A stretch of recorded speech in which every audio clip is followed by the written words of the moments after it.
Director jong NEIGHRIMS Dr. DM Thapau la Dawa ban tohkit nagatrat jong Health and Family Welfare halo kajing shah weng jong nakakam director haba penpau ya kajing so bam ya hap ya kajing shah weng nakakam director Thapau la kamba kadon kam ya katrat jong sarkar preng bantung nakakan hun tohkit knang ban sei madan ya kajing ko kikendum kendram ki padon hagni kejaka ajing sumar kebehe tam ha kadong mi Habakran cikilat patai kubor mendagasngi Dr. Thapau loong bakalong kabedon kam ya ka sorkar baganti pat sei jingsisha pan tipai ba halor ka kendrum kendram kabedon hagani kejaka sumar ulakeno ba usngau kya shibun ha ka ba lapau ba brok ki khot chung governing council ki persha eu ulakeno ru bakadon kejing tmul pa pan weng eu nakakam director Pan ulatip bayakan ni kejing temu beri jongki shua banra hakamat jongga governing council.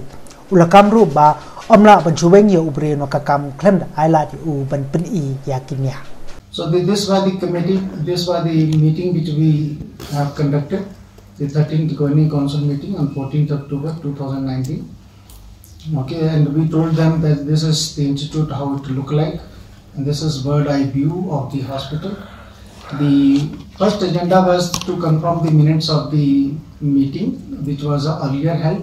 So the second was a review of actions taken on those meeting agendas. So many of those things are just action taken and a review of the things which we. The main thing was the focus was on to make NEIGHRIMS as a institute of national importance by an act of Parliament. Means it should become a fully autonomous institute, so that it comes out of the purview of Medical Council of India. It can give its own degrees. At present, we are affiliated to the University, and come under the medical education comes under the purview of Medical Council of India. So this was the thing. This was a discussion point, and many of the members, they felt that the NEIGHRIMS should be made as an autonomous institution, just like AIIMS, so that it will have a faster growth, and the manpower production will also increase in the form of doctors, nurses, paramedical technicians, dental surgeons. These are basically the aim of this institute to achieve. And this was part second also was related to that only, the on discussion, and where two of the members, governing council members, the Shri Sehim and the Srimati Sehim, they had also strongly asked for the giving autonomy. The AIIMS director, PGI director and DG ICMR along with the health minister was of the view that the autonomy can be given, but some of the officials, they have some reservations. We have to put up again the agenda for these things. These 5, 6, 7 were ratifications type of things. Whatever has happened in the past, we have to notify again, and these get noted in the governing council meetings. Then there was a point of discussion regarding reservation of 2 seats for the MBBS students, for the faculty of NEIGHRIMS. So this has been postponed, because once we will have 100 seats medical college, then probably 2 seats may be given from that quota. So then this was the annual accounts which we put, and budget estimates, then appointment of the previous director which was ratified, then the appointment of the team which is ratified, ratification of this Dr. A.S. Singh, who was earlier the principal. There were some objections, but later on you know that Dr. Santa Singh has become the director of NEIGHRIMS in fall. So he is no more working with us, he is having a lien with us. Then this, again there were a ratification of appointment of faculty members, ratification of rules of recruitment rules of deputy director, the ratification of recruitment rules of director, ratification of appointment of our deputy director administration. So and then making this starting of the college of paramedical and dental sciences. In this regard, we have already acquired 20 acres of land going to be there with us, about 2 kilometers from here, toward the chest disease hospital, this TB hospital, which we will be able to start the paramedical schools and the dental college also.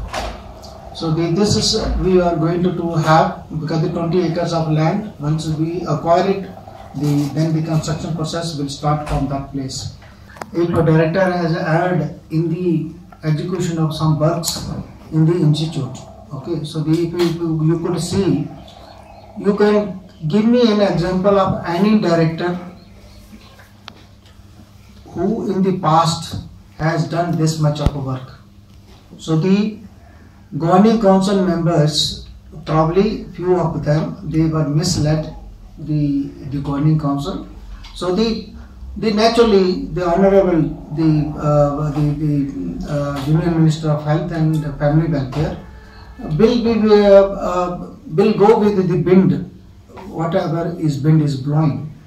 But when they are discussing about the things, I had asked they to pass on this decision to me. I had asked that I should be allowed to give a statement and ask each GC member where is the problem the director has lagged, okay, and where he is lagged behind. Why you have these type of, what are the issues which are there. Somehow, the governing council, they did not wanted me to give me those answers. Okay, so I will be seeking answers to those questions.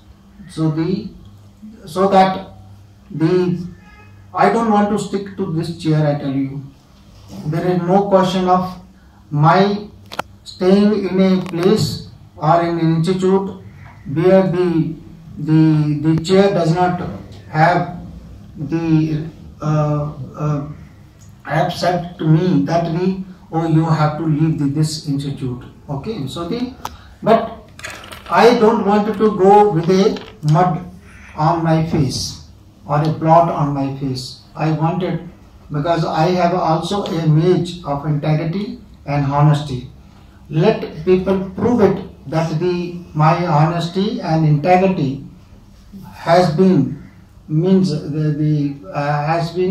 doubtful because of some of my acts, and that is the reason why they wanted me to do.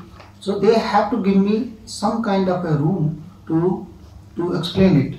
In relation to this, I wanted to tell you that in September 2018, the ministry had given me a memo with 13 charges. You might have seen that Shillong Time has published those 13 charges against me in December. Okay, and when I represented to the ministry, so they constituted an inquiry under the Dr. B.D. Athani.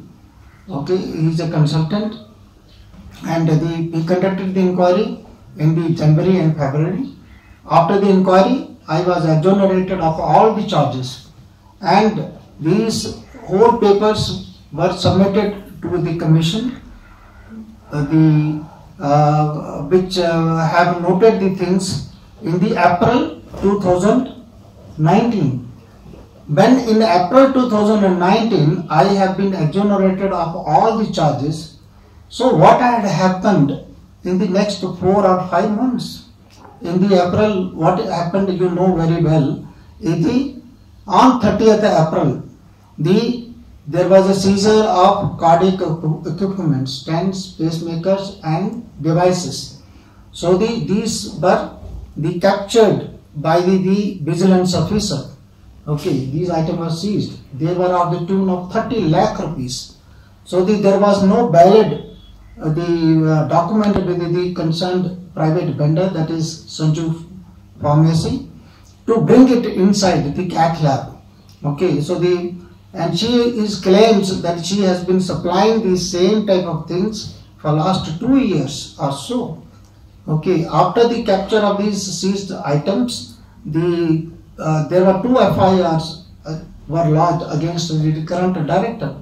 Okay, one was in the Rinja police station and another in the Meghalaya Women Commission. Okay, retrospectively, she put a blame on the director, okay, because of she was physically assaulted, and the director asked for a commission on 4th February 2018. Okay, how she can relate an event which has happened on 30th April to an event which has happened on to the 30th April. Okay, if she had been physically assaulted in the February, why she has not lodged the complaint at that time? Okay, and you will be surprised that on 4th February, for which she has put the complaint, on that day I was not available in the station. I was actually in Delhi. I give you the examples of it. There is 3 governing council members, Tokibla, Rinja, and this Shri Anil Pradhanji. Okay, so there are 3 governing council members. These 3 governing councils, under the influence of some of the lobby inside of the NEIGHRIMS, they have written earlier also 2 letters to the Honorable Health Minister. Earlier also. To those letters I have already responded, and I have given the point-wise reply to their complaints, whatever they were telling. See, in the governing council you can shout at somebody and you say, oh, it's just like a parliament. Okay, you can shout on the persons and you can convince the things. But the fate of a person cannot be decided like this. There are principles of natural justice has to be applied. The person you have to frame the charges. Let the charges be answered by the culprit, means whoever is involved in these things, and let the inquiry committee find out what is wrong. Okay, then if anything goes wrong, also the person has the appellate authorities. He can go to the CAT, he go to the High Court, he go to the Supreme Court. Okay, this is how the procedure goes on. There was a press statement which you made last week, where you had specifically alleged that politicians and even the media were bribed. So we are the media, and we are members of the media fraternity. And we feel that our names have also been tarnished. See, what happened is, I cannot name the medias. Okay. But I'm just look at us with suspicion. No. I will not see you suspicion. I tell you, myself has worked as editor of journals. I have looked after 5 journals. Okay, we were getting article published in the journals. Many people were sending the articles. Somebody will say, oh, I have published his article, but I have rejected the other person's article. He will say, oh, somebody has paid you the money and somebody has not paid you the money. You will decide about, the media will decide about what item they will publish or what item they will not publish. But I can tell you, there are certain newspaper here. I don't want to name them, but they were having a campaign against the current director. I have all the proofs with me. Actually, I was going to do for an action for that type of the news coverage, but then because my period of stay here is short, I wanted to have the good relations with the media. I don't want to spoil the relationship with the media. But then a person who is coming from a tertiary care institute, which is our INA institute, who has no motive to earn the money here. His only motive is to bring the expertise from another institute to this institute, so that this institute grows just like a institute which is the Chakmar Institute. So my motive was not here to come and earn money. If that was the motive of it, I would have gone into private practice and earn money much better than this job will give me. Okay, and the salary which I am drawing here is lesser than the salary which I was drawing in Chakmar. Okay, so you can imagine that why I should have a losses here. Today, if I am sent back to my place, okay, I am the happiest persons to leave this place. Okay, I will not stay for a single day, a single hour. Okay, there is no question of me staying here.